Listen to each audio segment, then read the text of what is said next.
Today on Faith Church with Pastor Thorpe. Make me look like on the outside what you and I know I already am on the inside. He said, Lord, let them see it.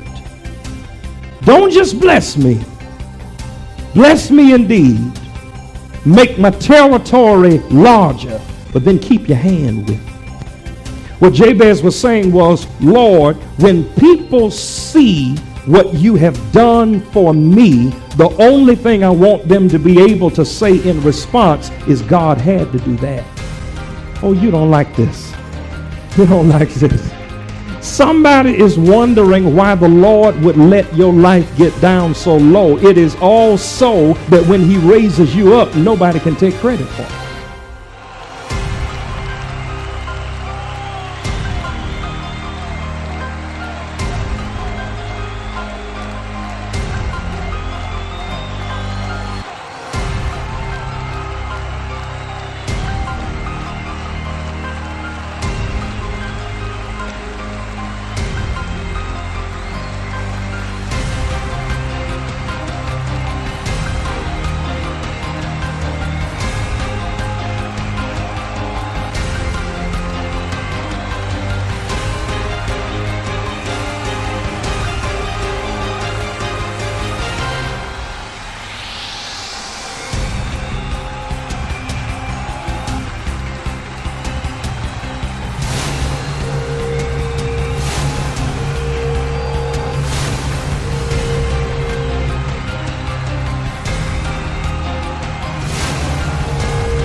Here's the sweet potato pie.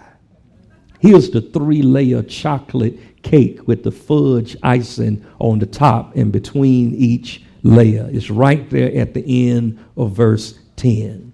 And God granted him that which he requested. I'm giving you the dessert first. The dessert is that if you call on God, he will hear and answer your prayer. That's the dessert. Before you get to collard greens, before you get to Perlo yellow rice, before you get to chicken, there's always got to be some chicken on there somewhere, Sister Harris.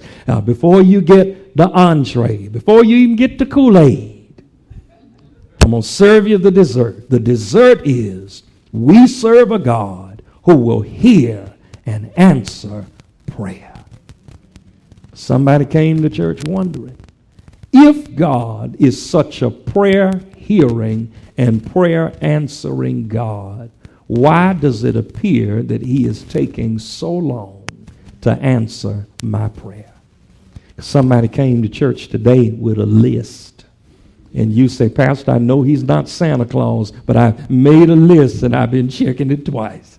I want to know whether I've been naughty or nice. And I've got some things that I've been waiting on from God. And I'm wondering, when is God going to hear and answer my prayer? Can I share a warning with you? One of the greatest gospel singers that I really enjoy is Bishop Paul S. or Sylvester Morton. I consider him a friend. He's come to this city to share at the invitation of this church and of your pastor. And Bishop Morton has been able to achieve a number of significant achievements in his lifetime. He serves as the ministerial leader of one of the largest groups of Christians in this entire country and ultimately the world. It is an international ministry. But even though he has been able to reach great heights and accomplish wonderful achievements, when he shares his testimony, he talks about the time when he went through a nervous breakdown, when his family went looking for him only to find him hiding beneath his own dining room table. He talks about how his precious grandbaby at just 2 years old unexpectedly went home to be with the Lord. Then he talks about how he was diagnosed with prostate cancer. What I'm getting at is, before you get to the place of desiring what someone else has, you may want to find out what they had to go through to get it in the first place. And I want to challenge you to understand today that even though God heard and answered the prayer of Jabez in 1 Chronicles chapter 4 and verse 10, hear me well. For every verse 10 in your life, there will always be a verse 9. And it is within verses 9 and verse 10 that a glorious picture is painted for us of just what it takes, Brother Cox, in order for us to receive more from God. Would you notice with me, first of all, that God can give you more when you know your options. God can give you more when you know your options. What I love about verse 10 is that even though Jabez talks about his negative experiences in verse 9, when you get to verse 10, the Bible says, and Jabez called on the God of Israel. He recognized that at the time of his lowest low, he could still call on God. Brother Foreman, I am right now, as I speak to you all, going through a bit of a dispute with a local company. I paid them to do something for me, and while they were doing the work for me, they damaged my property. I called them to tell them that they damaged my property, as if they didn't already know. They know they damaged it when they damaged it. And they got back to me, and I said to them, you can come out and see it if you like. It's right where you left it. They said, we're not coming to see the damage. And then they said that you can send us pictures of your damage, and we will review your photographs. And I sent them the pictures, and they then responded to me that not only are we not responding to the photographs you sent by coming out to your house to pay you a personal visit, but we believe you caused that damage yourself. To which the spirit in me said, did dude just call me a liar? Because, Brother Kenny, I get a little sensitive when people call me a liar. And then, Rissa, the more I thought about that thing, because you know, I have to be real careful, because I'm not just Kevin. I happen to be Pastor Kevin W. Thorpe, Senior Pastor of Faith Church, and I don't want to shame y'all. So I try to be real careful so I don't end up on the news. And then I remember, Brother Rod, that I got options. One of my options was to call my bank, whose debit card I had used to make the purchase, and we have an agreement that if ever I become a dissatisfied customer, I can call them. And whatever money I've been charged that I feel is illegitimate, they can reverse the charge. I said, thank God for options. And then I called the attorney service that I keep on retainer and sent them all of the documentation. I said, let my attorney fight it out with their attorney. See, you don't have to get outside of your character when you got some options. And what I love about Jabez is in chapter 4 and verse 10, he recognized that he had the option to call on God. And look at how much nerve he appears to have in verse 10. He says to the Lord in his prayer, oh, that thou wouldest bless me indeed, which means don't just bless me indeed. That means bless me abundantly and enlarge my coast, or make my territory bigger. And then he said, I want you to keep your hand with me, keep me from evil, that it may not grieve me. And then the strawberry shortcake, the Lord granted the request that he made. And if you're going to get what God has in store for you, never get to the place, ma'am, never get to the place, sir, where you forget that you've got some options. Doesn't matter how bad that situation appears to be, you can still call on the name of the Lord. And according to verse 9 and verse 10, he is a prayer hearing and a prayer answering God. God can give you more when you know your options. But that's not all. Not only is it true that God can give you more when you know your options, but God can give you more when you know your origin. Can we be brutally honest? Somebody showed up in church today upset with a list of people, and the truth is you've got the wrong people on the list. Somebody in here, you've got an axe to grind toward your mom because of some things that your mother either did do or didn't do. When truth is, the core of that issue doesn't lie with your mother. It may lie with your grandmother or your grandfather.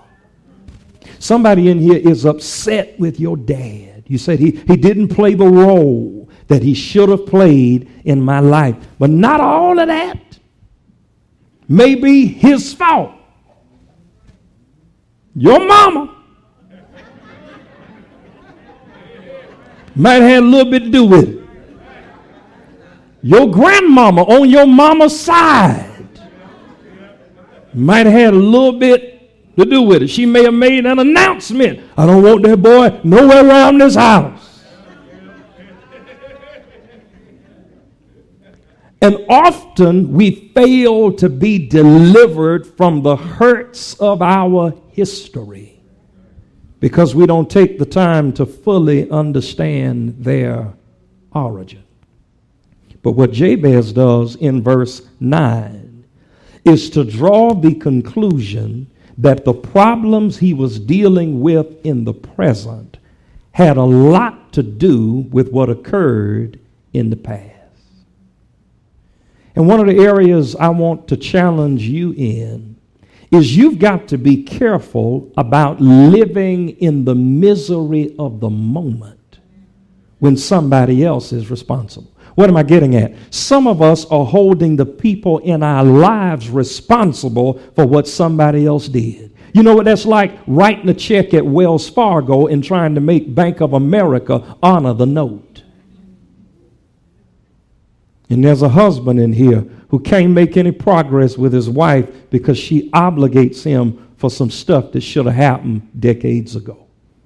There's a wife who's expecting things out of a husband who's expecting things out of a wife. And truth be told, you should have learned some of those things in your formative years. If you need somebody to tell you every 5 minutes how special you are, it's some stuff you don't know about yourself.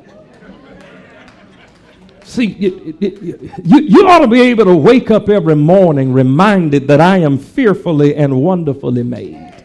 That God thought enough of me that while he spoke everything else into existence, when it came time for him to make man, the Bible says he took the dust of the ground and formed man. That means he used his own hands to create you and to create me. I had a relative to ask me, Bro CJ, some years back, she said to me, Kevin, do you think a man will like a woman if she got a stomach?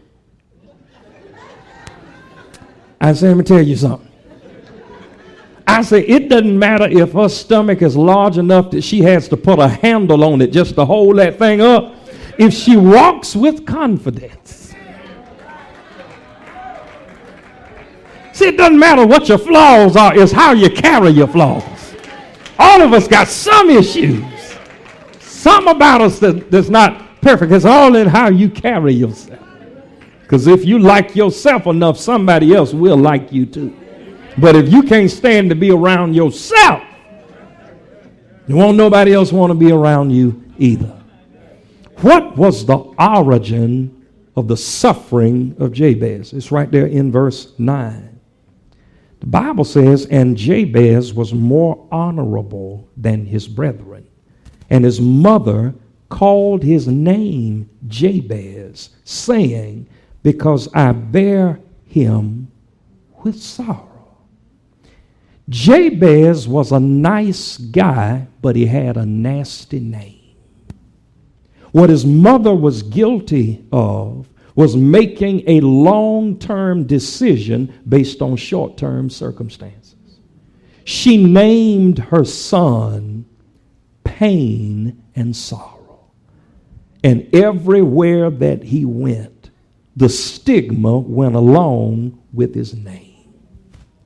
I shared with the 8 o'clock group in my childhood, I had a childhood playmate whose name was Mike.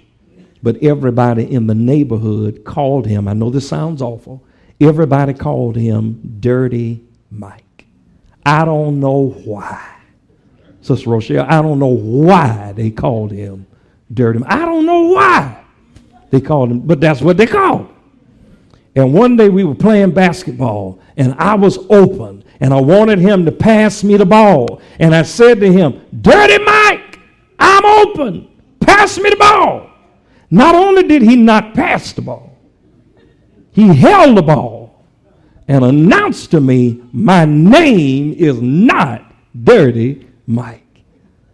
See, it's not what people call you as much as it is what you answer to. He was a nice guy, but he had a nasty name. Get this. When his mother would carry him through the streets and others would ask to see her baby, she would take this glorious baby boy and perhaps pull the blanket from around his face. And people would say, what an adorable boy. What is his name? To which she would respond, his name is Pain and Sorrow. All because while she was giving birth to him, she experienced such discomfort until that's what she decided to name the little boy. One little fella, his mom and dad were having a baby, and he was in the store with his mom, and they were passing by the owner of the store, and the little boy said to the store owner, he said, my mama is having a baby. And the store owner said, really? That's sweet. Is it a boy or a girl? And the little boy said, we don't know yet. He said, but we do know what the baby's name is going to be. And the store owner said, really? You know that already? He said, you don't know if it's a boy or girl, but you know what the name is going to be? He said, yeah, we know what the name is going to be. He said, if it's a little girl, we're going to name her Sarah. But then I overheard my parents saying that if it's another little boy just like me, we're going to call it quits.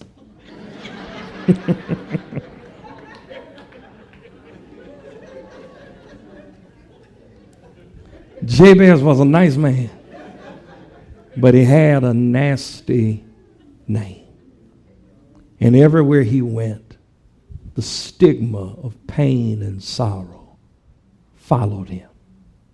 And that's why he prays in verse 10.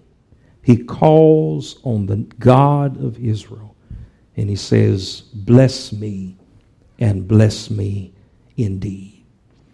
And it was not until he got in touch with where he came from that the Lord could heal him from what he was going through. And I pray that I can help somebody today.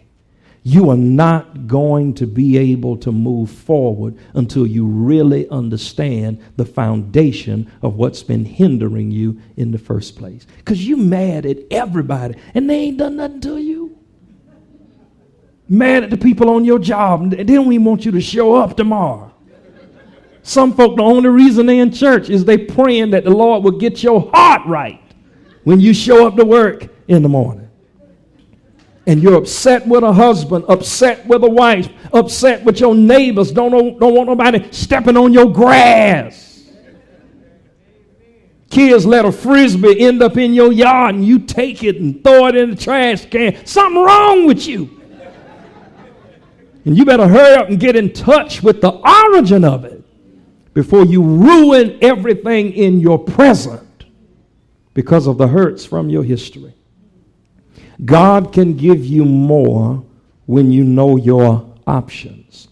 God can give you more when you know your origin. But then thirdly, God can give you more when you know your opposition. And truth is, if your life means anything to God, you have some opposition. And that's what you find in verse 10. The Bible says, and Jabez called on the God of Israel, saying, Oh, that thou wouldest bless me indeed, enlarge my coast, and that thine hand might be with me, and that thou wouldest keep me from evil, that it may not grieve me. And God granted him that which he requested. Now, what I find to be interesting about that is verse 10 reveals to us that the opposition of Jabez expressed itself, Brother Otis, in two different forms. First of all, Jabez was dealing with some external forces. External forces. There were some things on the outside of him that he could not do anything about that were plaguing him. It's in verse 9. Jabez was more honorable than all his brethren, but in spite of that, his mother called his name Jabez, saying, because I bear him with sorrow. That means that the strike that he had against him occurred before he was even born. He couldn't do anything about it, and sometimes the things that we deal with are external forces. You didn't choose the family you were born into. You didn't choose your daddy. You didn't choose your mama. You didn't choose your brothers. You didn't choose your sisters. You didn't choose the neighborhood you grew up in. There's so many things about us that were decided before us and without us. And every one of us in this room, doesn't matter how sweet your childhood may have been, all of us had to deal with some external forces that were beyond our control. Thorpe, what then is the consequence of external forces? I'm glad you asked. You all ask such wonderful questions at 11 o'clock. One of the first consequences of our external forces, according to verse 9, is when you recognize that people will label you. Now, what I love about verse 9, once I finally understood it, it is not by accident that the writer of First Chronicles, and scholars vacillate as to the exact identity, but it is not by accident that the writer of First Chronicles, before he tells us that Jabez was a nice guy with a nasty name, he tells us first that Jabez was more honorable than his brethren. You know what that means? In the community that Jabez lived in, they tried to force him to live a life in comparisons. They were constantly comparing him to his brothers. And some of you know what that's like. All my siblings have got to know what that's like.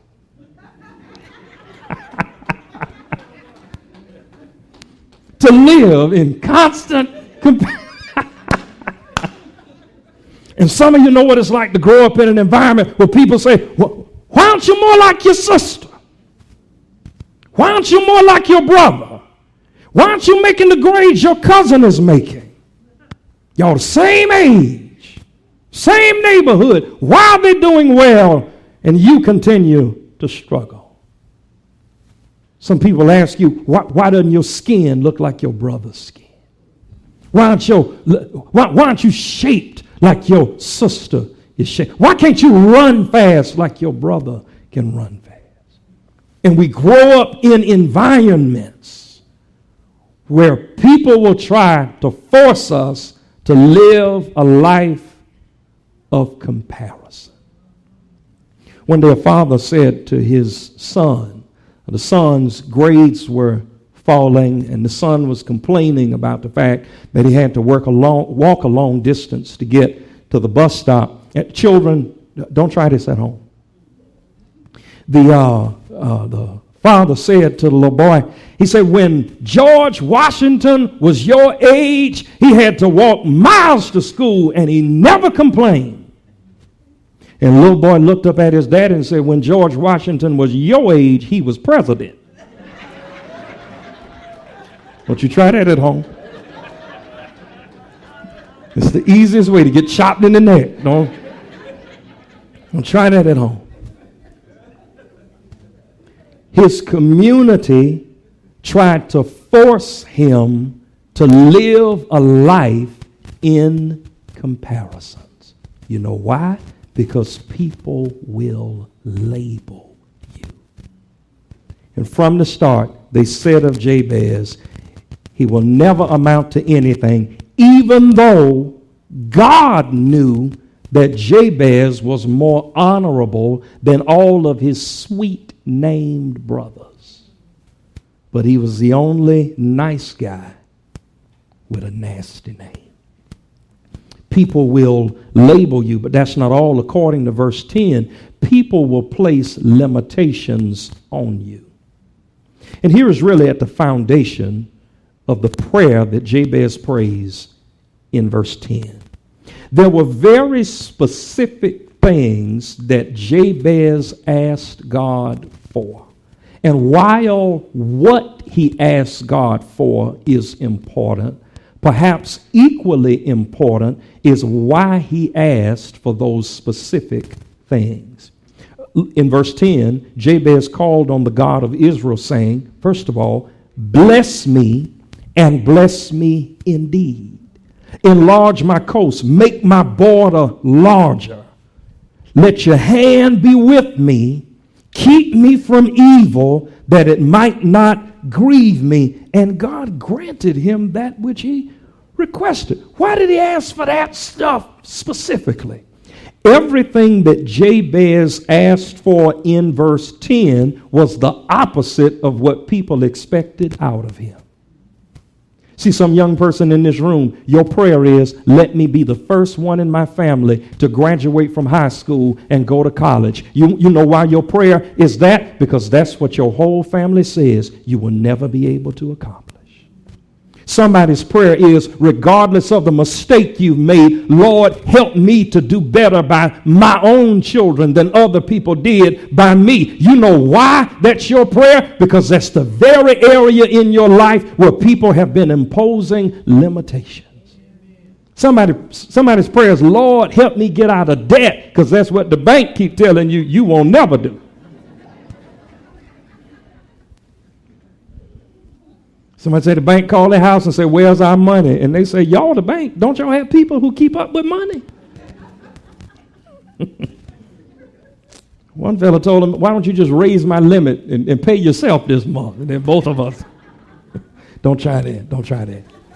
Do not try that.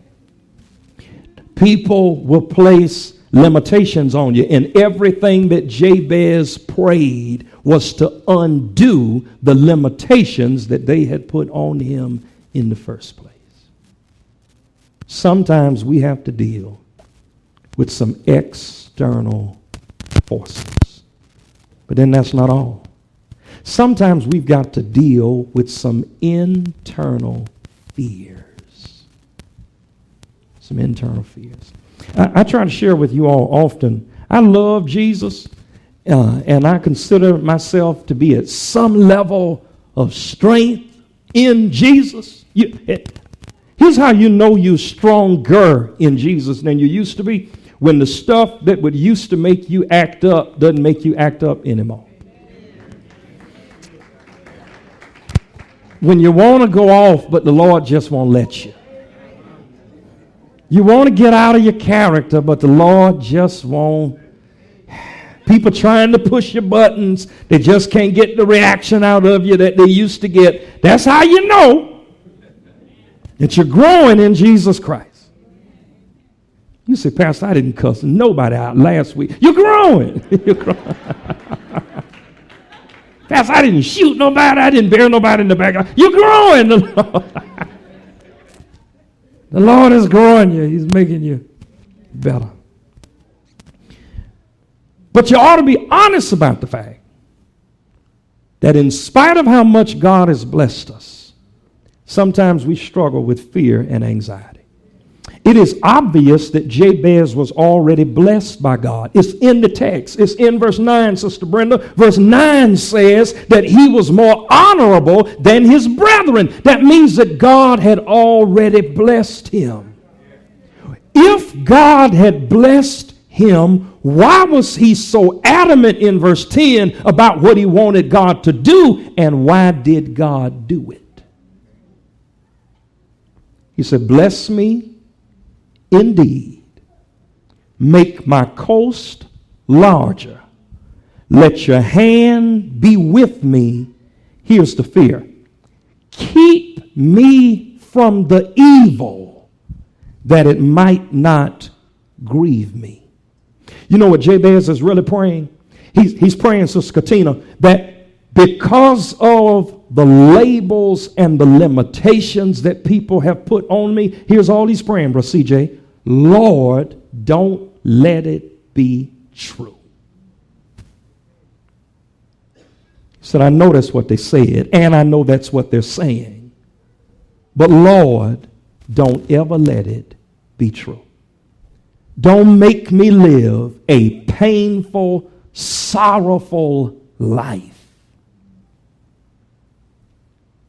And what he says in essence is, Lord, for your glory, make me look like on the outside what you and I know I already am on the inside.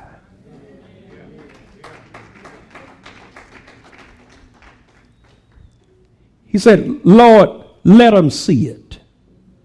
Don't just bless me. Bless me indeed.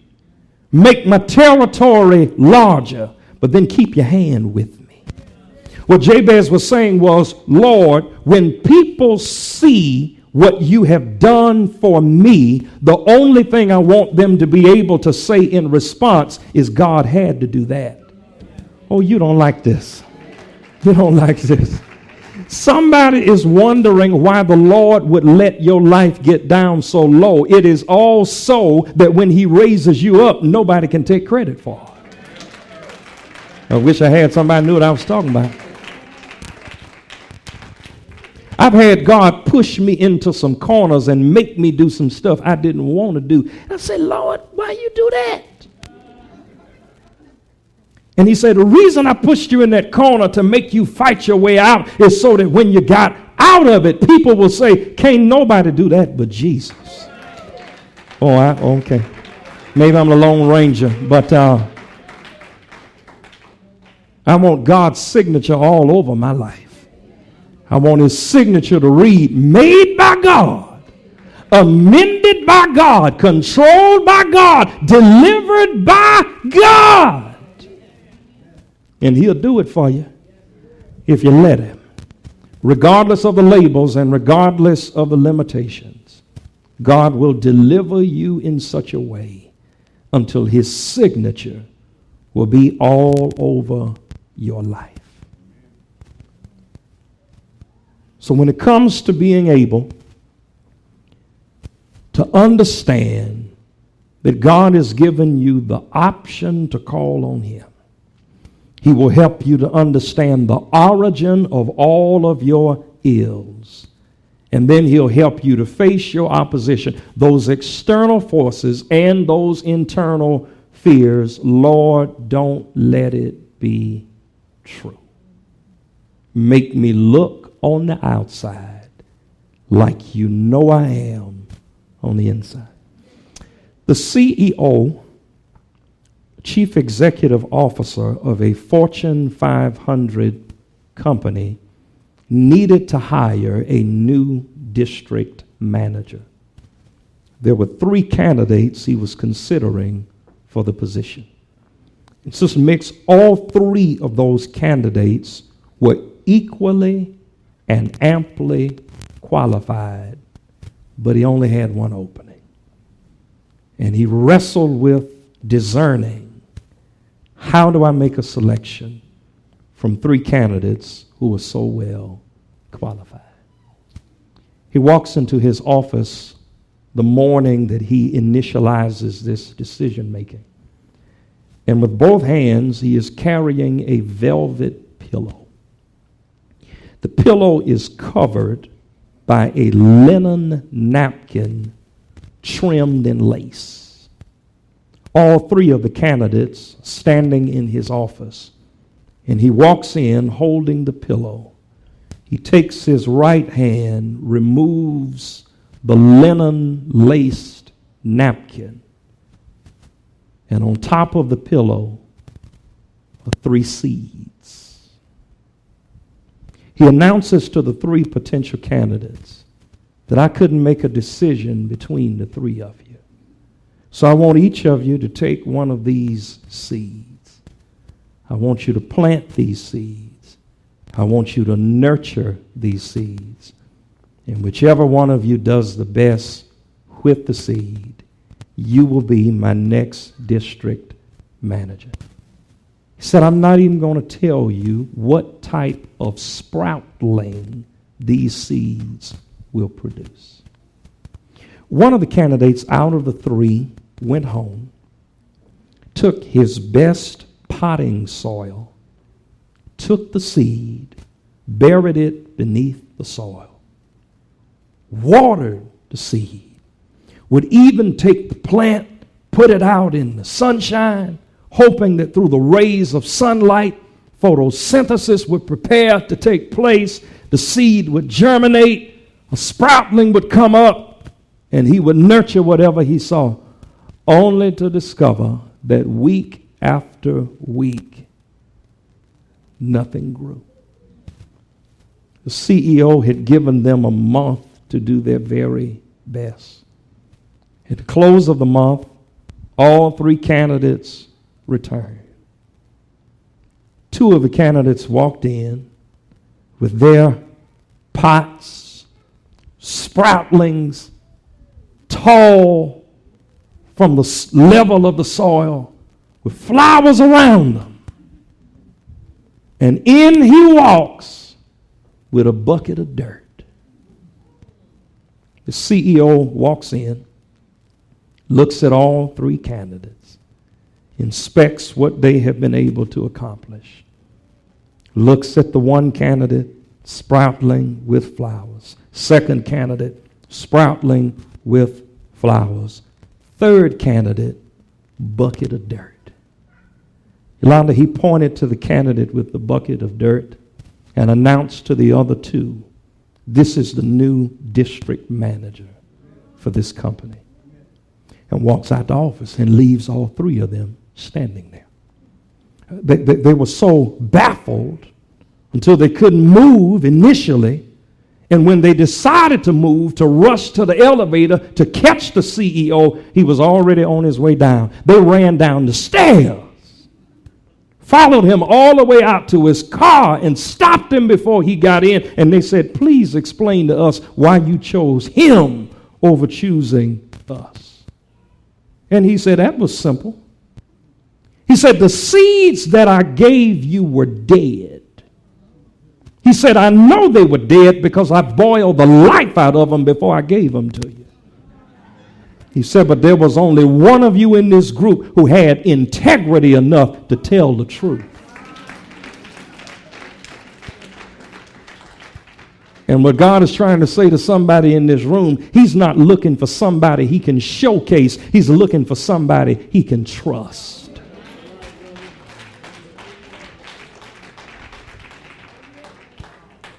And the only question you should have for yourself is the question that the disciples had for Jesus on the night that he told them that one of you will betray me. One by one, they all started to ask, Lord, is it I? And you ought to be asking today, can God really trust me?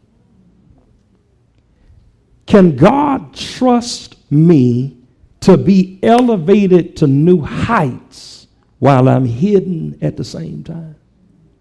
Can the Lord trust me to behave when my flesh wants to perform? And at the very moment you arrive at that intersection, you discover that you serve a God who can give you more. And all the people say, Amen. Amen. To order a copy of today's message on either CD or DVD, call us at 352-375-4850. You can also visit us on the World Wide Web at www.faithinfo.com. That's www.faithinfo.com. All major credit cards accepted. Pastor would love to meet you in person.